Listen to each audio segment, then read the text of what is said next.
আমাদের সাথে প্রথম কলার হিসেবে কে আছে। হ্যালো, কে কোত্থেকে বলছিলেন? হ্যালো। হ্যালো সুমন, আমি মা।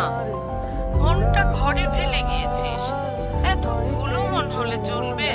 মা আসলে শোন, আজকে তো তোদের মাদার্স ডে, ভাবলাম তোর জন্য একটু খিচুড়ি রান্না করি, এত প্রিয় তোর।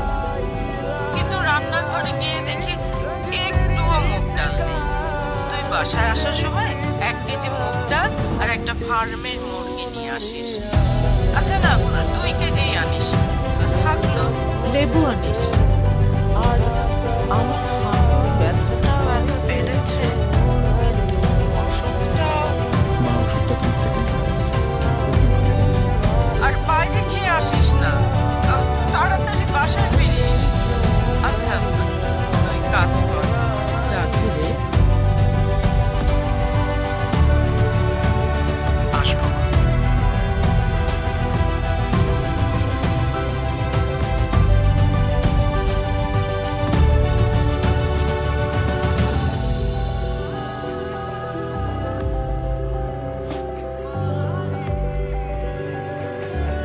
এই তো মা, যাকে ঘিরে কত শত আয়োজন, অথচ যার সবটুকু জুড়েই নিঃস্বার্থ ভালোবাসা। মা, তোমার মতো করে তোমাকে হয়তো কখনো ভালোবাসতে পারি।